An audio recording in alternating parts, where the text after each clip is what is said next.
Well, good morning to sunny Aberdeen. I'm David Reid. This is the latest episode in our Meet the Artist series. So we're in the Aberdeen viewing for this one. Often, as you know, we go to the artist studio, wherever they are throughout the country.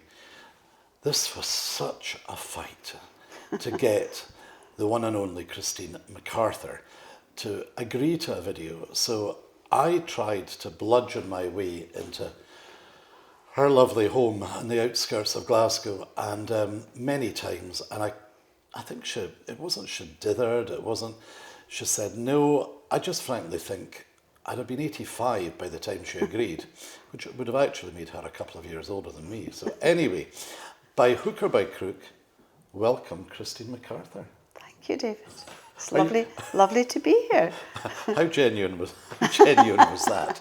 No, it is lovely to be here. Well, do you know what? I think as you're watching this short video, what you will appreciate is that I knew Christine long before I knew anything really at all about art. And it's quite a funny story, Christine. Do you mind me being a little bit self-indulgent for 1 minute? Not at all. So I had moved into this big fancy flat in the West End of Glasgow about, hard to believe, Christine, about 25 years ago. And what happened was Christine and her husband were my neighbours. And I saw a painting in the communal hallway, and I was rushing out of the flat because it had been done up beautifully and all the rest of it. And I saw this painting and it totally it stopped me in my tracks, and I looked at it. It's being a little bit nosy. I didn't ask. I just had a look, and it was one of yours. And Christine's husband, Roger, was walking down, and I said, I really like that. And he was like, what are you doing? And, it was a little bit, who are you? And then we actually all, am I flattering myself to say we became good friends? I'd say great friends. Great friends. And, my 40th was a year or two after that, and you were at the party and all these Brilliant. things. So forgive us if there's a little bit of humour that there might not always be, or a little bit of devilment. So, Christine, what people are dying to know, because you do keep yourself quite under the radar. You're not one of these, in fact, I don't even know if you know what social media is, would you? What's that? Social what?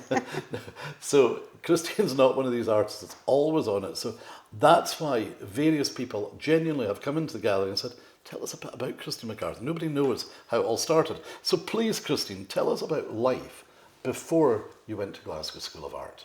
Well, I had 3 sisters at home, and we all got on really well. My parents were great fun, great readers. We were all great readers, but no art really that I can remember at home. Not paintings on the wall. The walls were lined with books. So I didn't really know much about art. Became interested in primary 6 or 7. And then when I went to secondary school, Lindsay Academy, Willie Roger was my art teacher, and I absolutely adored him. He was brilliant, made us work really hard, and he used to sit and draw and work out his lino cuts in the classroom and give us really hard work to do, and made us work quietly, and we took it all very seriously. It was a big eye-opener for me. So that was when you were about 12 or something? No, I was older. I was probably about 14. So 14. Was he instrumental in you going to art school? I would say so. I would say that I hadn't really thought about art seriously till I came across him. And he knew my mum and dad, and talked to them, I presume, about me being okay at art. I wasn't brilliant, but I worked hard. What were you painting back in these days as a matter of interest? To start, let's move on to art school. Oh, art school. Well, I don't know how I get into art school, actually. It's a big mystery to me, because a lot of my work was design. I did a 6-year study, one of the first people to do a 6-year study. It was largely design. I never liked drawing people very much. I wasn't very good at it. I was never interested, but I always liked still life. And get into art school with a folder full of abstract work, really. Art school was a horrible shock. Hated really first and second year. Third year, Lair Morocco came on the scene and changed everything. I actually was thinking about leaving a few times, And I went to see David Donaldson, head of drawing and painting, and I thought he would actually be on his knees begging me to stay at art school. I said, I'm going to leave art school, I hate it. And he said, yeah, I understand that. So Leon Morocco changed everything for me. Let me introduce drawing into my painting.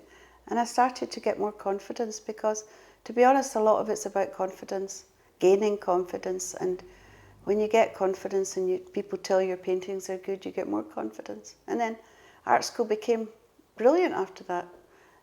Helen Wilson, Alistair Lyon, Paddy Dorian, all great friends. Yeah.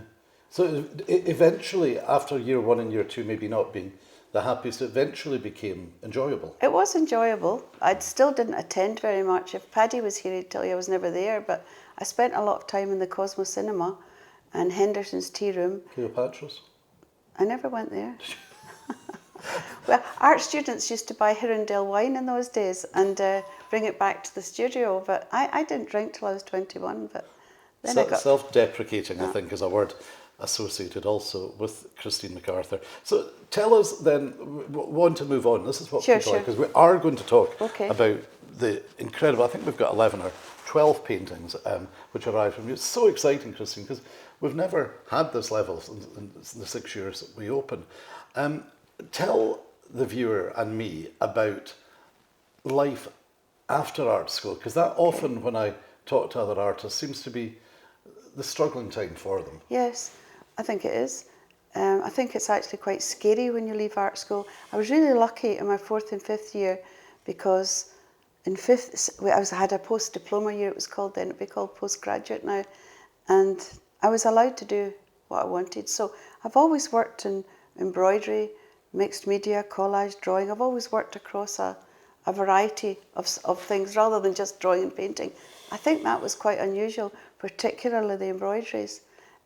So when I left art school, I went to teacher training college, and I didn't really like teaching in secondary schools because actually I couldn't control the children. I was absolutely hopeless. But left and then I got work which was for a company in Edinburgh, illustrating children's reading books at school. Lots of jobs doing that. And then actually I was very, very lucky because David Donaldson introduced me to Sue Rankin and Helen Wilson. I have to bring her into. We were both introduced to our London gallery really early on when you couldn't even get an exhibition in Glasgow anywhere. And that was luck, that was sheer luck. Which one was that? Sue Rankin Gallery. Oh, Sue Rankin Gallery. Yeah, and that was fantastic. Because your career, when I knew you, you were John Martin Gallery, Roger Bilcliffe Gallery, Scottish Gallery. We're really flattered that you're at the Ballater Gallery. And, around that period when I got to know you, circa, I would imagine, Christine, about 2000, 2001 maybe, something like that. Would that be right? Am I working that one out? Yes. I think that would be right. It would be about right. And we all had all this fun living in Glasgow West End, and you were so busy. And I remember, I hope it's okay to say, but you had buyers around the world. Hadn't you a Russian who kept buying your work? And I think that was probably through John Martin. You're now with Thackeray, and you really appeal to people from all around the world. But also tell me, Christine, there's something in my memory about you getting one heck of a commission from the John Lewis group. Oh yes. Well, when John Lewis were opening their department store in the Buchanan Galleries, they were really very ambitious in the Buchanan Galleries. They wanted it to be really, really exciting for people. And a man called Douglas Cooper came to the art fair in Glasgow, saw my work and asked me to do some murals. And I thought, oh, this sounds scary but exciting. And when I discovered there were 4 murals, 15 feet by, say, 10, 5, something like that, long, 4 very long panels, I had to hire a studio to even get the panels in. And I had to go for a meeting in London. I'll never forget it. Went to a meeting in London. The panel of the people who were really last minute deciding if I was definitely the person for the job said, will you have any technical difficulties? And I said, I'll have to get some bigger brushes, which made everyone laugh, but that was the truth. and they just let me do exactly what I wanted. And I remember these. Were the murals? Is that the right word? Yeah, they were murals. They were spectacular in the restaurant. And did that not also lead on to a similar commission at Peter Jones? Peter Jones and Chelsea In Sloane still Square. have their murals up in the tea room. The ones in Glasgow were removed because another company took over, but there were other commissions as well. They took paintings for somewhere in Liverpool. They were all over the place. It was actually a fantastic time for me, because it's not very often you get to work on a huge scale like that and know that there's a home for the paintings. Do you know, I think I told you before, Christine, I remember sitting in Peter Jones and in Sloane Square and having a coffee, looking at your work, and I remember one lady saying to another lady in a very posh, loud voice, "Oh, she's obviously connected with her part of the St Ives set." And Yes. I think you're too young to have really been part of the St Ives Yes. set, but did that actually influence you, some of these painters? Oh yes, I mean, I've always been more influenced by the English painters of that time than any other time. In fact, we had a little house in St Ives Yes. for quite a number of years, maybe 12, 15 years.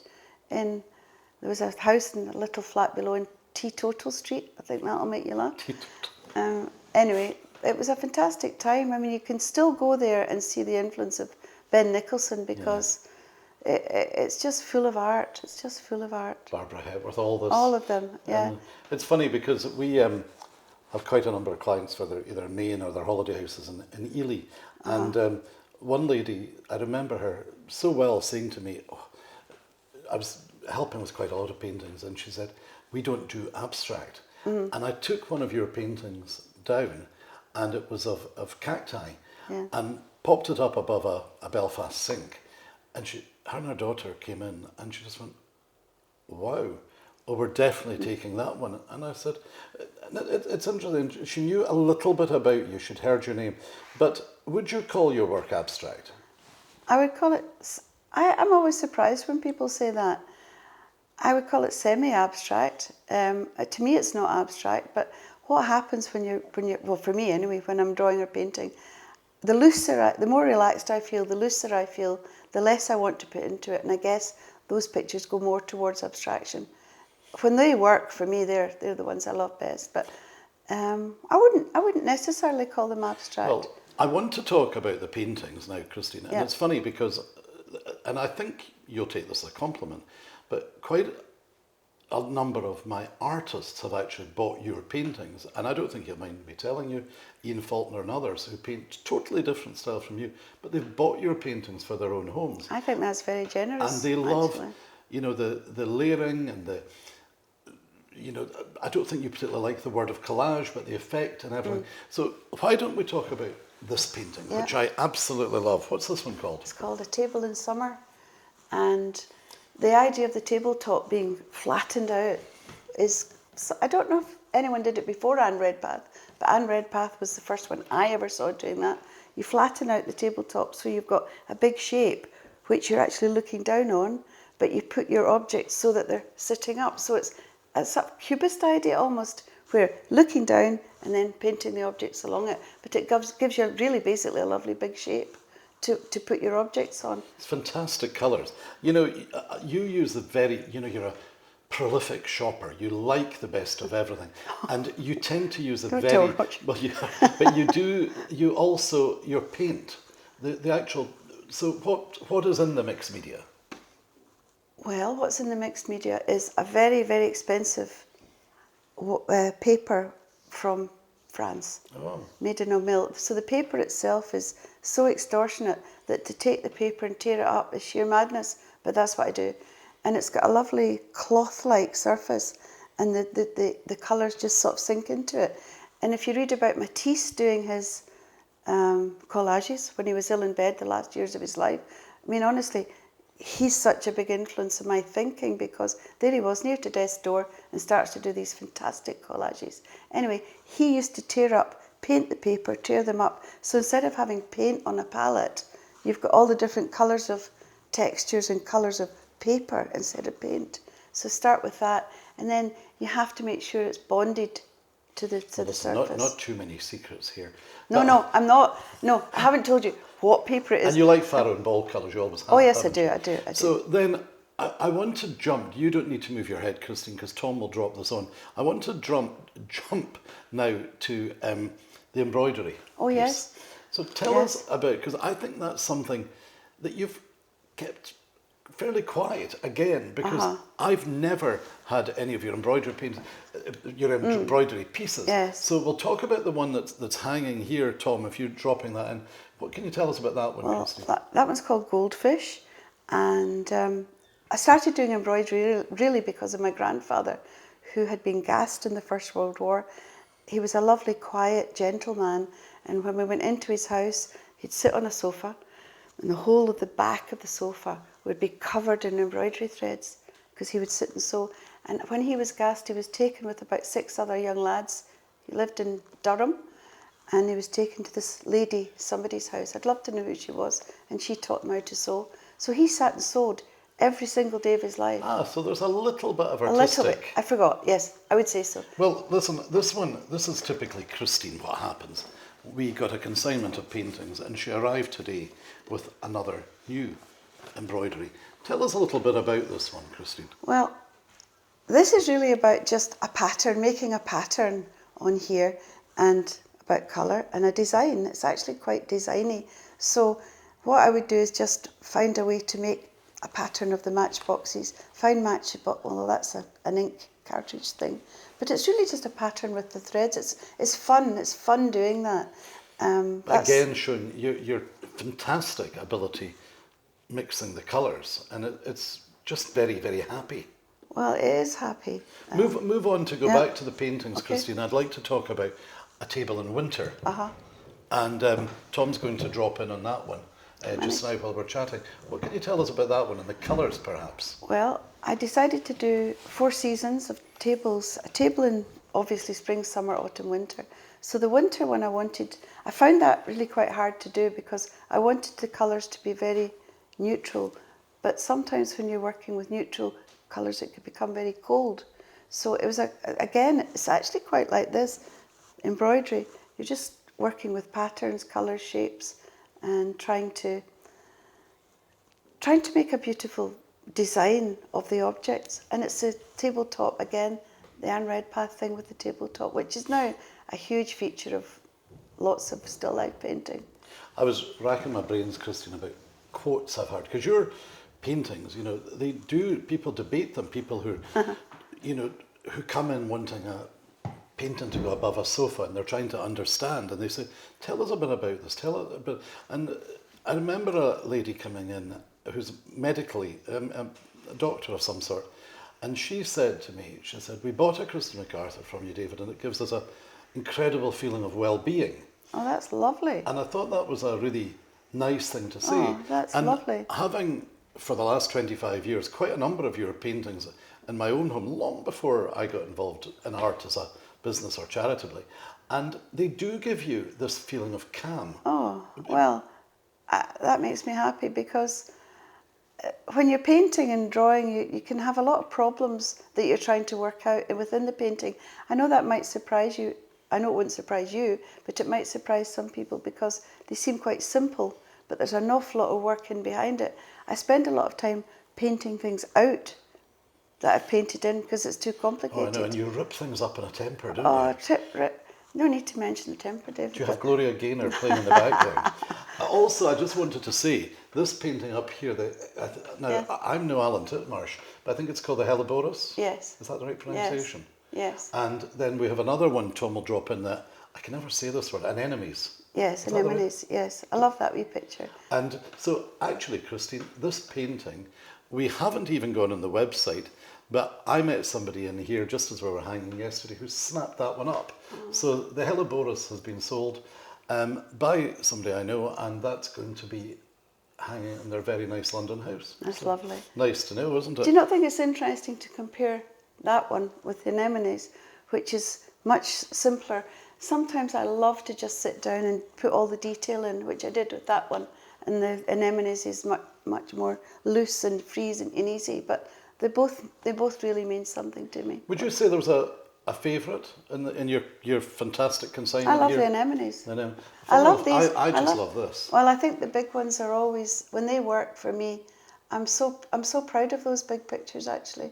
I love the tables. I think they're amongst the best things I've ever done, actually. I think if you are the type of person that doesn't want clutter or maybe organised clutter, and I was recently staying in a hotel in New York, and I'm pretty sure one of your paintings was there. It's a bit high up to see. And if you're in some of these beautiful hotels and it's, what am I trying to say, organised clutter, Yeah. or somebody who likes just very minimal and a few paintings, who we know who bought your paintings, they can work in rooms that would surprise you. And the big one up here, which I love, I mean, I could see that in a very minimalist new house, Yes. just bringing that splash of colour that you need. Yes. They can work in a big open space very, very well.